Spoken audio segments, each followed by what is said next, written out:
Phil Fischmeister. Good morning, Phil. Morning. Morning, Bart. Morning, Andy. How are you? I'm great. How are you guys? Really well. I wish the weather was a little nicer. Yeah, don't we all? So this time last year we were out hitting.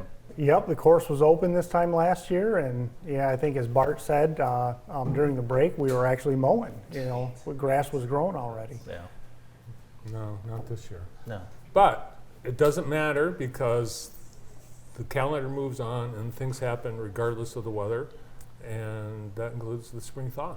Yeah, absolutely. Spring thaw is coming up April 29th and 30th, so you can register for the tournament on our website online or come into the golf course, grab an entry form. Entry forms are available online as well. But yeah, I think the players might not have as much practice in this year as they normally do by the time the tournament rolls around. Golf course might be a little more ragged than it usually is as well. By the time the grass starts growing, it probably only be a few weeks from the tournament. How did the course hold up with the major storms we had? Not well. Yeah. We pretty much got devastated by that ice storm. Yeah. I mean, there are trees and limbs down everywhere. Yeah. We're actually planning on opening the course next Saturday, April 1st, weather dependent. So that's first time making that public. Superintendent and I kind of made that decision yesterday. But he's been out on the course the last few weeks just working his butt off trying to clean up all the damage from the storms. He said, in the 30 plus years he's been in the golf business, this is the worst he's ever seen a golf course coming out of a winter. And it's not like, a summer storm where it's easier to take care of the stuff in the warm weather. I mean, some of the stuff's still frozen.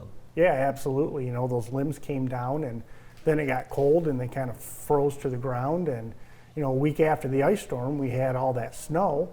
So then you couldn't even get vehicles out on the course to try and clean up all the trees and the limbs. So you had to wait for the snow to melt and then the ground conditions to firm up. So it's been a struggle. I feel bad for the superintendent because he's had a rough couple weeks, and the next month is going to be rough trying to get everything cleaned up. There's little Bentley Kuhn. We're going to have to get him back out there with you again this year and see how much farther he hits. Yeah, I don't even want to know because he'll probably be hitting it past me this year. He was unbelievable. It's so fun to be able to showcase the golf course and then the people who make golf great in this town, and we do that right at Cascades.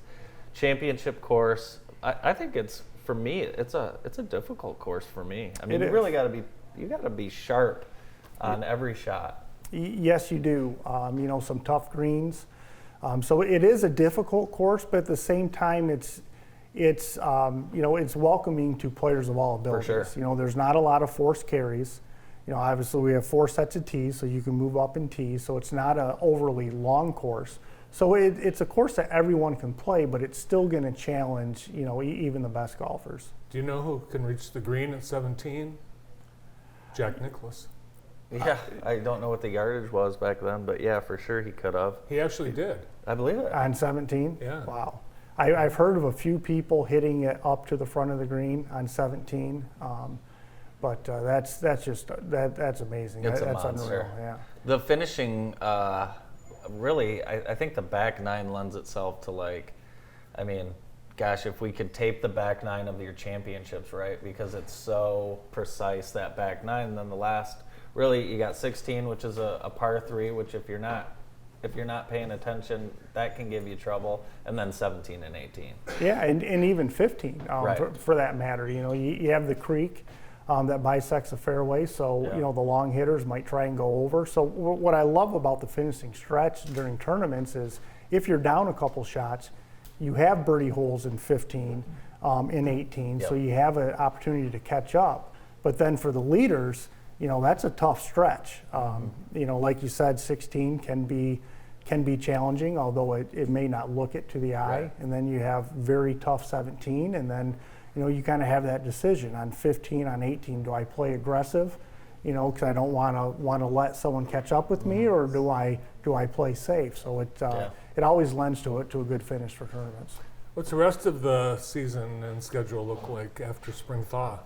Well, we're excited. We're finishing up kind of, we're going to have a new format to our junior golf program yet. We don't have that information out just yet, but hopefully in the next week or so, we'll get that information out. So we're going to try and expand our junior program. we had an outing for the first time last year that we raised some money for our junior golf program in memory of Brian Birch, who passed away.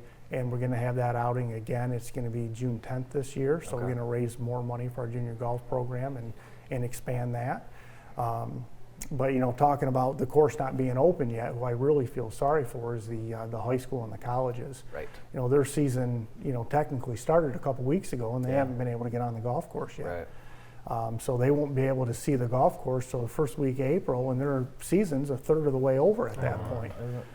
So again, we're hosting Lumen Christi and Jackson High school teams, and then Albion College is back for their first spring season with us. Okay. So.